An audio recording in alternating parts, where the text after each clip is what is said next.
I'll make it easier for you. Just pronounce it Cornel. That's really what it's should be. I don't know what West Cornel is. That's actually my other my legal name, but Okay. Cornel is my given name. Okay. Nice to meet you. Hi guys. Today we with Cornelie Uys, founder of Ecorise, agriculture and environmental entrepreneur, and what's very important, remediator and emergency responder. So today we will talk about very advanced topics of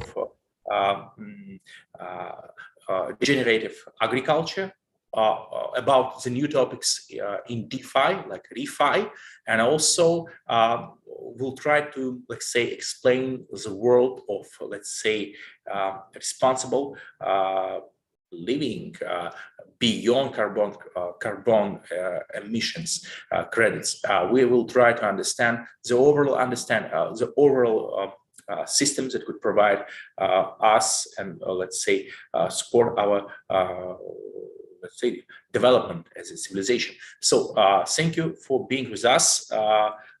Thank you. Thanks for having me. Glad to be here. Let's start with some very important concepts like you tell us about the regenerative. Could you explain to our audience what is regenerative agriculture from the, let's say, crypto market perspective, maybe? Just how that regenerative agriculture could, let's say, be the market. What's the bridge between those topics? Right. Your internet connection is like pretty slow, so I can barely hear what you're saying, but I got the gist of what you asked, so I'll go for it. Yeah, so let's start with like what is resource extraction, and currently our economic system works on the principles of resource extraction. So whether it is going into forest and logging it and selling the timber, or going into a farmland and extracting the health, the microbiomes of the soil, or killing it by using pesticides, herbicides, insecticides. And so when you continuously dig and till the land, you're removing the life-giving properties and nutrients of the soil and killing it, and you keep on doing that. So you're depleting the soil from its health. So it's basically called resource extraction farming. So you're just depleting the soil, you're depleting the forests. In the ocean, you're depleting the fisheries. These are all resource extraction economics. So, on the other side of that is regenerative practices, regenerative economics and finance, and regenerative agriculture. So let's say, if you have a regenerative forest, you might only, cut down some timber, but you leave the forest and you regenerate it in a way where the forest is kept intact. So it's a whole different practice. Regenerative agriculture is, for example, not using insecticides, pesticides, herbicides, or digging or tilling up the ground. You're doing cover crops. You're doing different rotations of plants on the same land that actually enhances the soil and enhances the nutrients. And so it's an intentional way of doing agriculture where your mission is not just to grow the most food and deplete the soil, but also to grow the best, most nutrient-dense food, but also enhance the soil life so that food actually has, a higher nutrient value. And so by doing that regenerative agriculture, there's a lot of focus right now on carbon emissions and carbon credits, which is, it's a good thing to a certain extent, because it's like a foot in the door, or a step towards the greater understanding of holistic lifestyles and living. So basically, once you start doing regenerative agriculture, your crops that you're growing are starting to absorb more carbon into the ground. And so if you're absorbing more and more carbon into the ground, the soil becomes healthier. Like healthy soil has like a high amount of carbon. So we can, if we increase our the way that we do agriculture in the world by 0.4% better soil amendment and soil health, we can basically remove all the excess carbon out of the atmosphere. Let's focus on that point. Could you restate 1.4%? What we should do, because it feels like not so much effort to, let's say, to solve the problem with the carbon emissions. Could you explain more on this? Yeah, 0.4% better. So if we treat our soil and better, right? If we actually start doing regenerative agriculture, and we start doing proper crop rotation, we start not depleting the soil. If we manage it 0.4% better in soil health, we can remove all the excess carbon out of the atmosphere. So let's say first we could push the agriculture market to, let's say, actually just improve their, let's say, methodology, and that's how we could, let's say, all that big problem everybody is screaming on every corner. It feels like we just need to change our approach towards the soil. Yeah, absolutely. Soil, I mean, most of our planet, most of our planet's water, but the part that's land, most of it is soil. And so agriculture, obviously we've changed our environments a lot with our agricultural methods. And so once you're starting to draw down that carbon into the ground using regenerative agriculture, what also happens is that water retention becomes much better because the soil is healthier, water stays in the ground much better.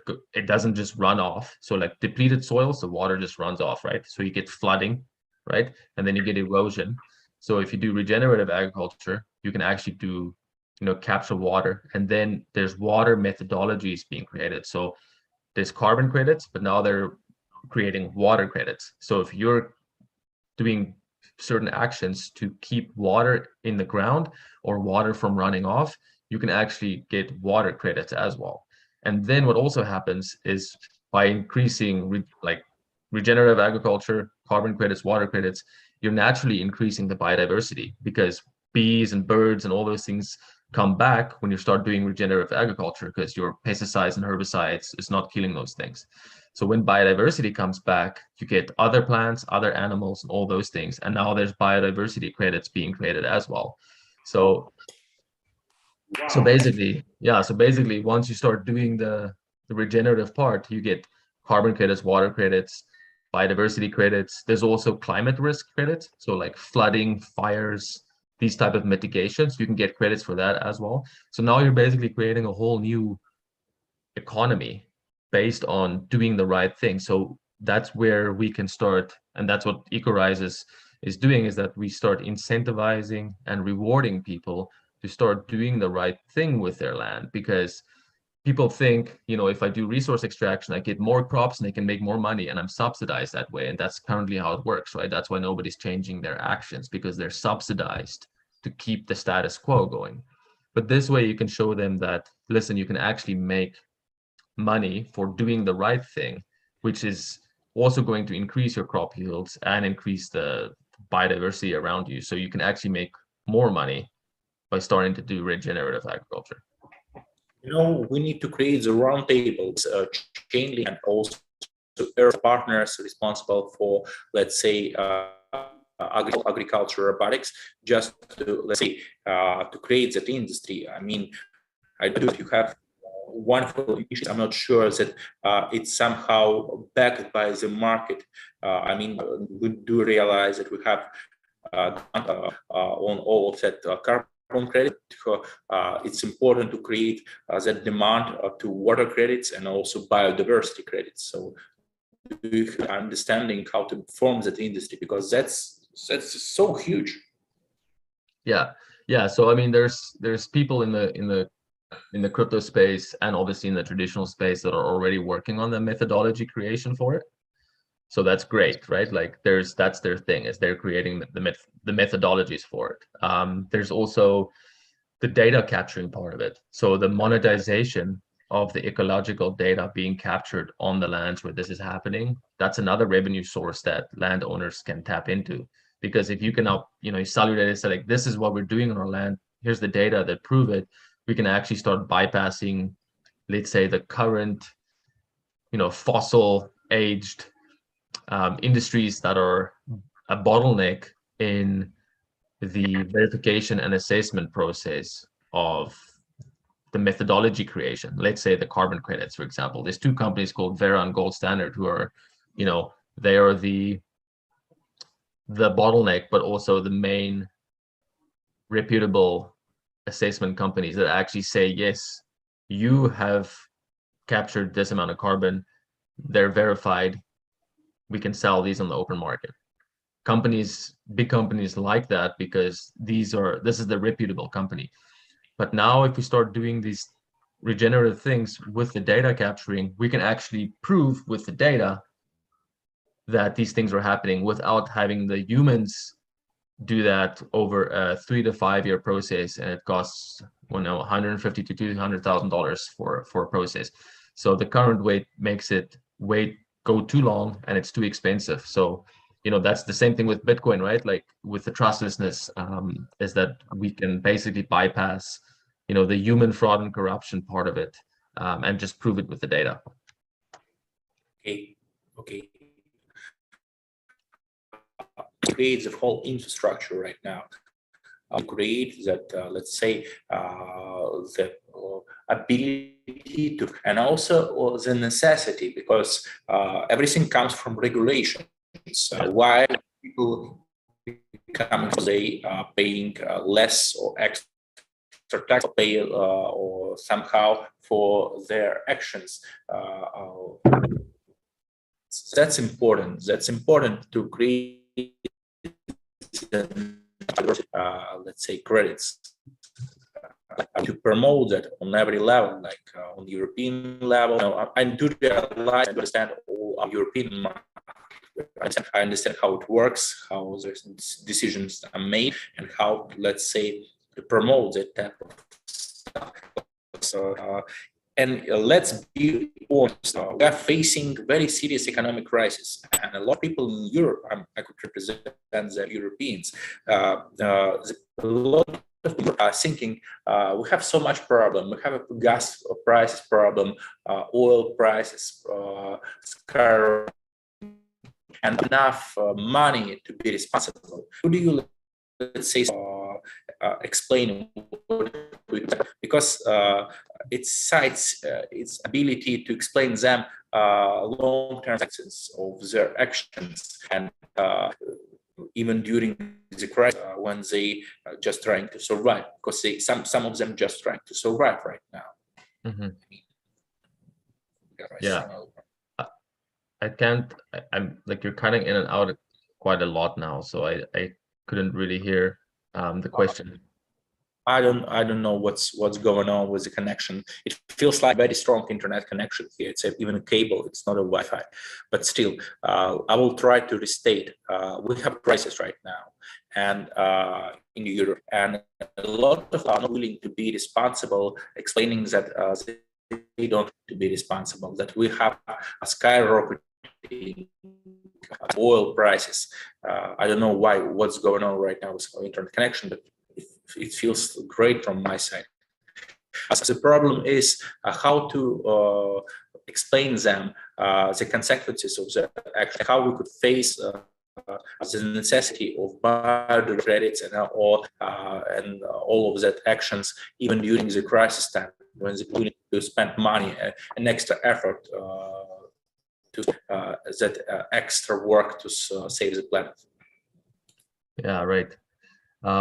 Yeah, I mean, it's a tricky time, right? Like, people that are trying to survive, like, do they have additional income to even try new things, right? That's also like the basic income, the disposable income of a lot of people is now being eroded away because everything is so much more expensive.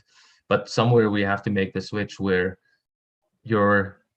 I think every single human on the planet should be doing something regeneratively right now, like in some way or another, whether it's volunteering somewhere, or planting trees somewhere, or gardening, right? And so I think a good way to go about it is people that know people that have plots of land, for example, like people that have big plots of land, is seeing how you can take that property and make it a regenerative farm or a reforestation project or whatever you can do to enhance and regenerate that piece of land.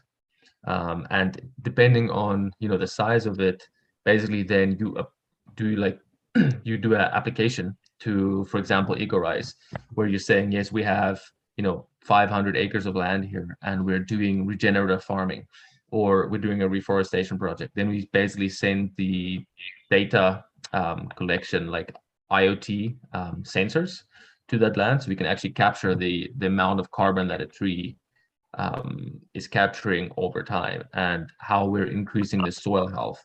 And so in this way, let's say, especially when we have an energy crisis, it makes sense for people to start growing their own food again, right? Yes. And to become fully self-sufficient and independent, because the technology is out there now. Like, you don't need all these, cables and wires and pipelines and stuff, except for, if you want to drive a car.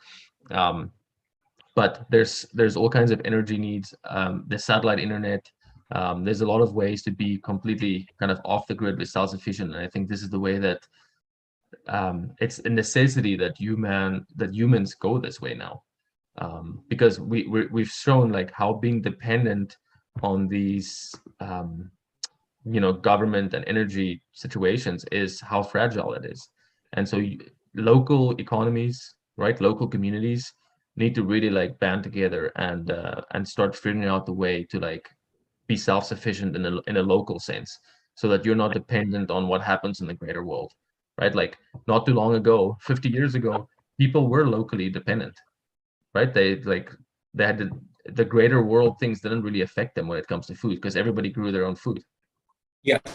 And energy too, like energy wasn't as widely available, but people weren't dependent on, like, if something's happening in Russia with the gas pipeline being shut off, it doesn't affect the people in England, right? But now it does, right? So it shows that how dependent we've become. So there's the regenerative lifestyle, I'd say, in the like the focus on being free and self-sufficient from like like other countries' regulations and efforts, I think is essential nowadays. And if you do it the right way, you can actually make a good living from it.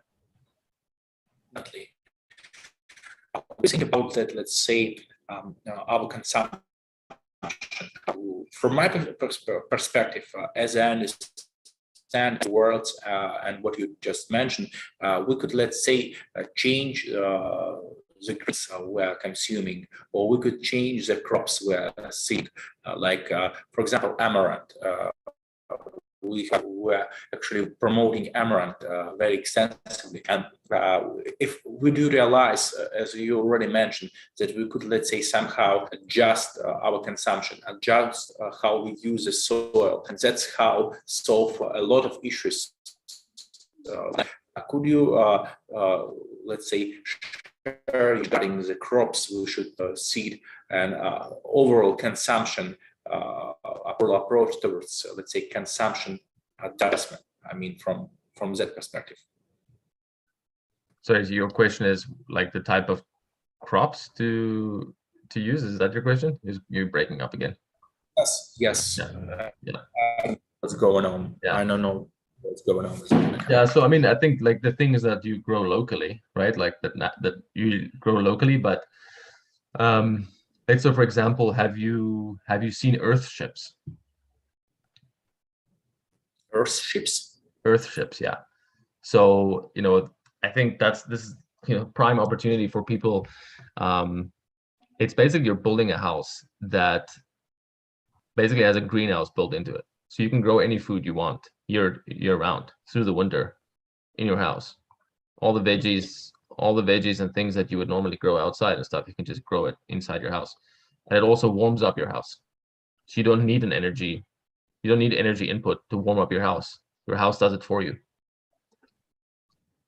It's a really cool way of building. And so, like, I think humans really should look at like smart villages right now, or community regenerative villages. And so Earthships, it's apart from like the labor of building it, you're basically building a self-contained house that can feed a family of 4 with no water input, no energy input, and no food input, because the building captures its own water, it generates its own heat, and it generates its own food. So this Yes. is like, yeah, Feels so I mean, like, like it's miracle. about education.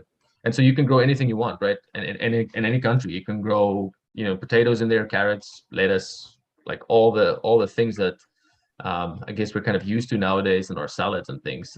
You can grow it anywhere in the world, even in like the northern, snowy areas, the Arctic areas too. It's like, as long as you get enough sun. But the building is designed this way, so it's obviously a tough transition, because not everybody can just like move out of the city, out of their apartment, and just find a plot of land to go build this. But yeah, we're gonna have to, once people are really hungry and they're just trying to survive, they're gonna have to come up with new solutions, because if the current way doesn't work, then you're gonna have to figure something out. But there are solutions out there, and it's really about educating people on the options. And I think once people see these options and they're like, hey, I know my cousin lives out in the country and he's got a few acres, maybe we can go do something out there.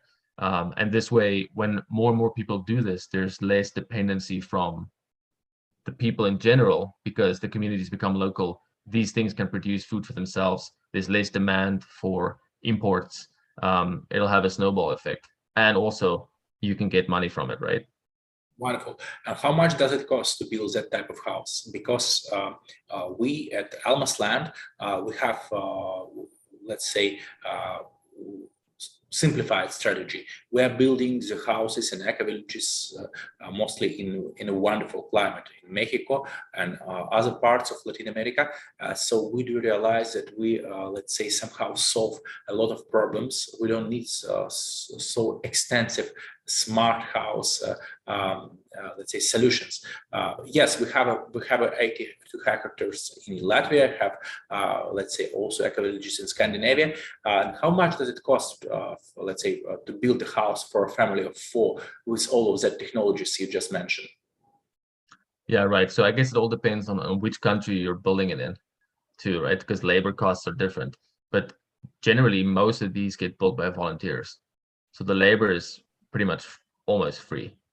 But all you do is you collect tires and you build it into the earth of where you want to build it. So you use the earth soil, like actual soil that you're building the house on, because you dig it a little bit into the ground. You go and pick up tires for free, just recycle tires, and you build it. But I think I've seen, it depends, right? You can pay up to, like, the one in Guatemala, I remember, was 50,000 US. Okay. And then, if you go to, let's say, Canada, where materials are more expensive and things, you might be, 150, 200,000. Okay. Yeah. It's not cheap.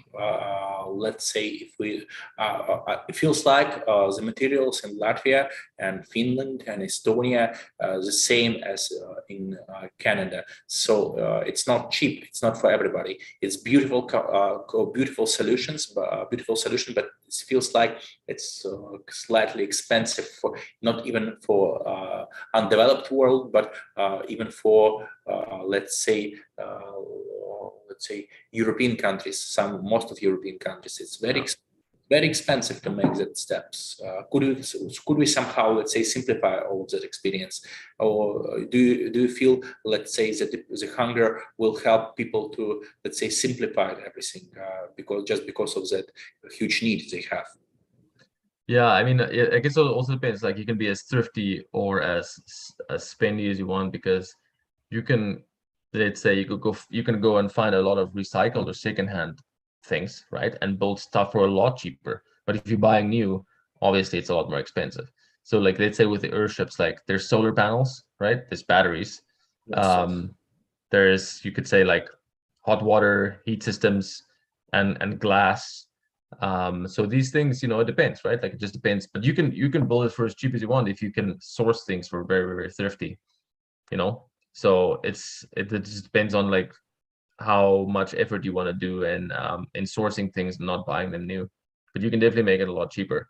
But the thing is with like, if you want, let's say the modern day amenities, like you want electricity, right, on demand, and you want hot water and you want internet, then you're probably going to have to pay a little bit extra. But if you don't need those things, like let's say you live in a country like, you know, Mexico, where you only need like one solar panel to keep the lights on, and you don't really need hot water really, because it doesn't Yes. really get that cold, right? So you can do it. You can do it a lot cheaper.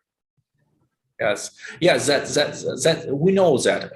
That's why we created a very beautiful ROI for the people buying real estate here in Elmas land. Yeah. It's able only in that climate where we could, let's say, simplify all of that things and make the beautiful solution for dirt cheap somehow. But that's right. Let's talk more about refi.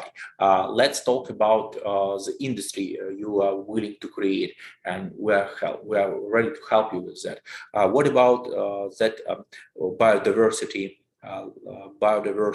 credits? Do you know how to monetize all of that? What's your approach to monetization of biodiversity credits? Right. So, you know, like the methodology is currently being created. They say expected to be out in about 12 months, but it'll be the same monetization way as you could say, like a carbon credits, for example. Whereas like let's say a company, like currently, let's say a company like Air France, right? They burn fuel as a business. They buy the carbon credits to offset their fuel burning. But now in the like further going in the future, then you'd be able to sell biodiversity credits.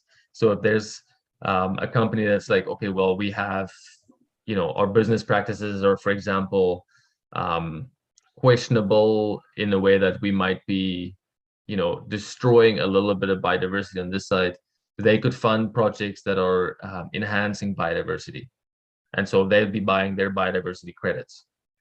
Essentially, you know, we would like to completely move away from businesses that are doing anything destructive, right? Like whether it is, but let's say for like example, Air France, like how are they would have to completely redesign the aircraft to not use fuel to burn it.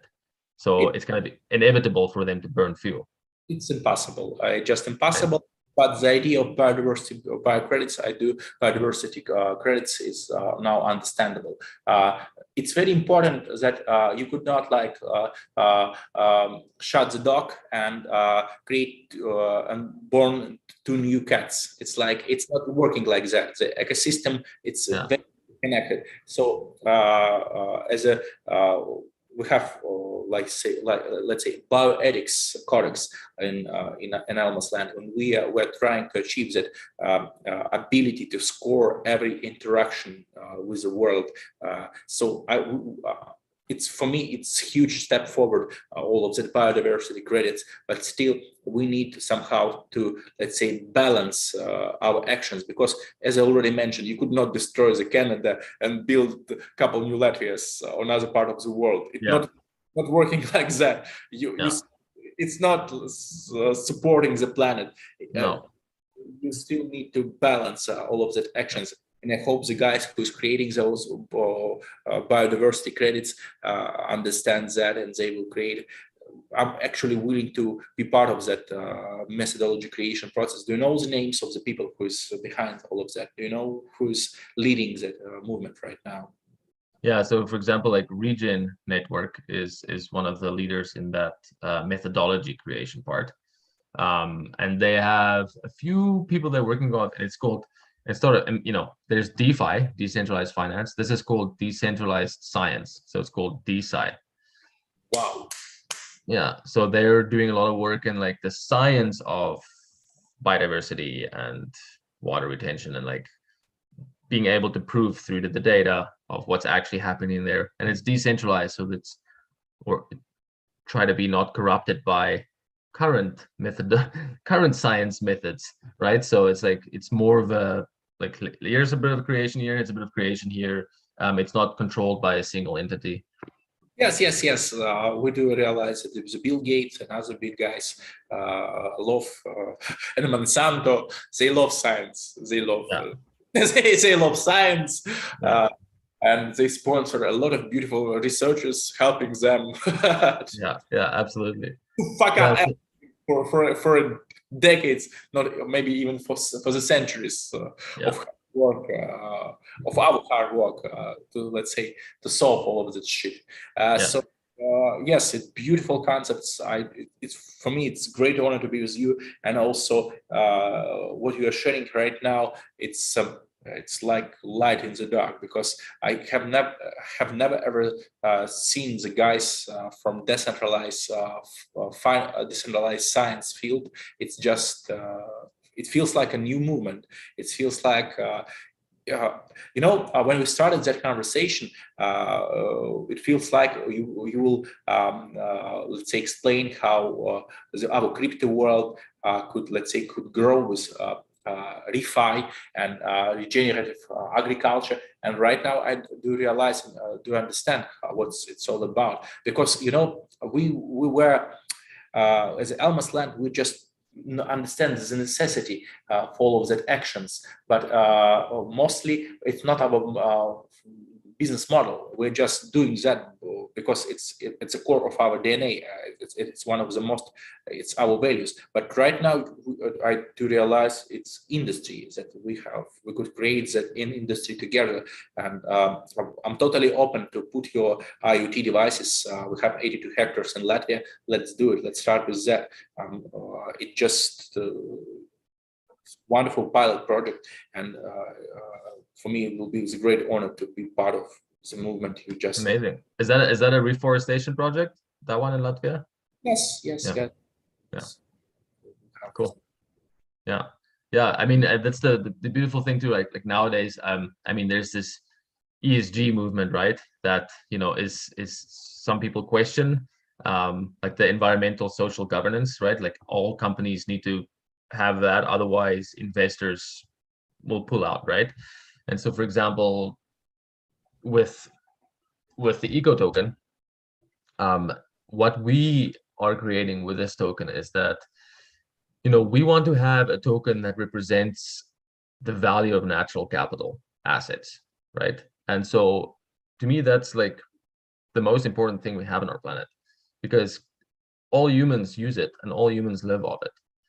But yet our money system is backed by current failing economy.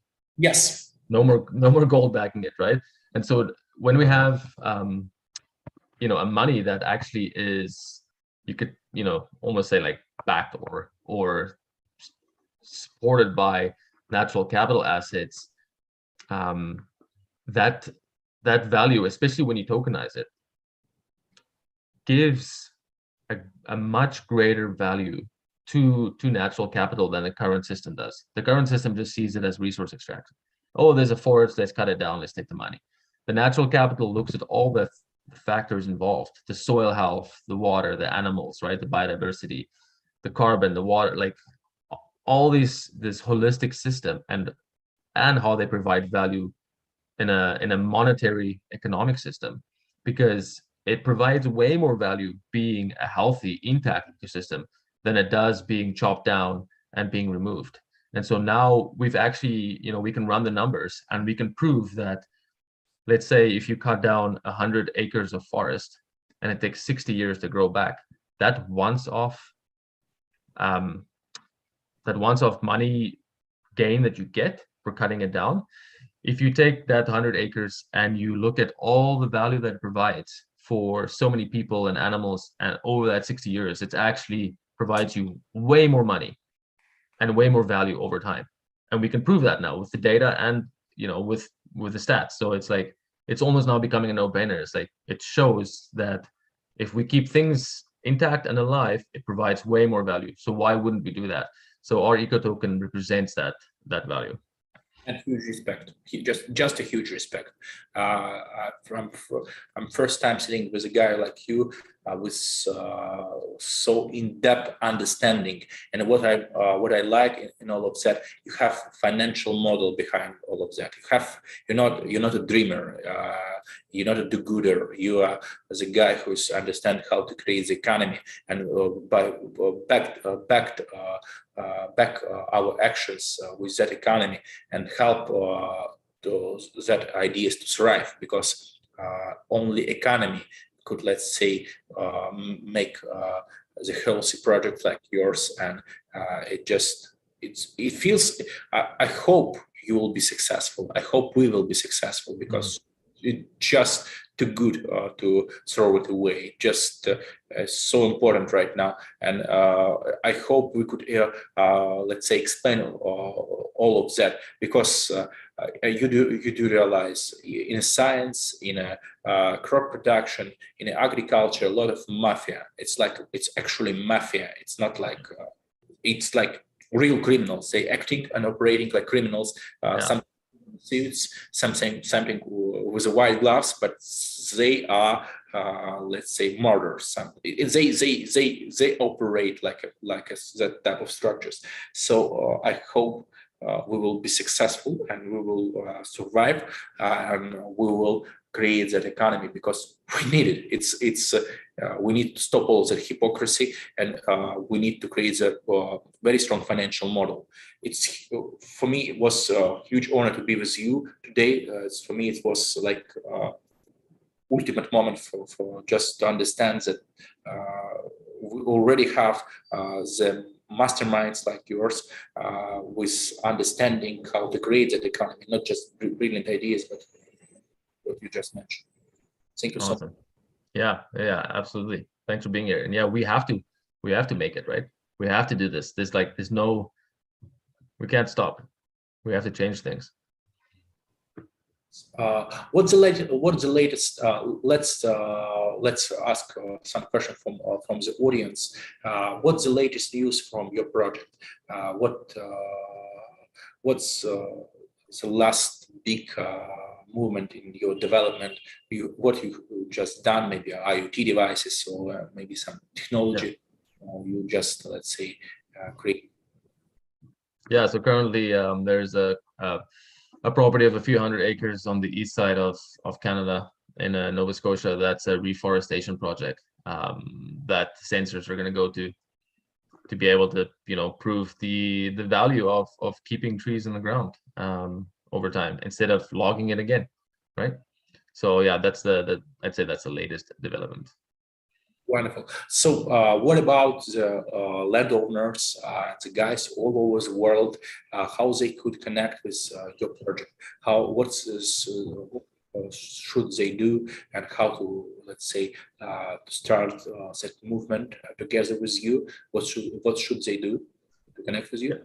Yeah, so you just go on our website. It's ecorise.finance, and on the very top there's a nice little button that says landowner application. You just click on that, and then you just put in all your details of the type of land, where it is, how big it is, what it's been used for.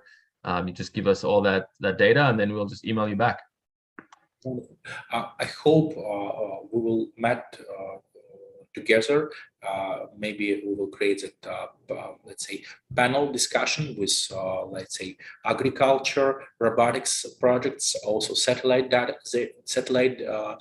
data providers, also with biggest agriculture market players, which are willing at least to think about it. Let's be honest about it. So maybe I hope we will create a panel discussion during the next months.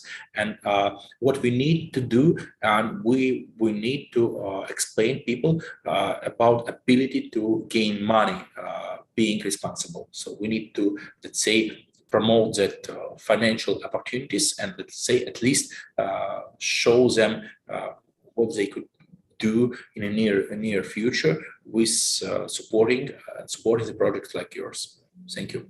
Yeah, absolutely. Thank you so much for that conversation.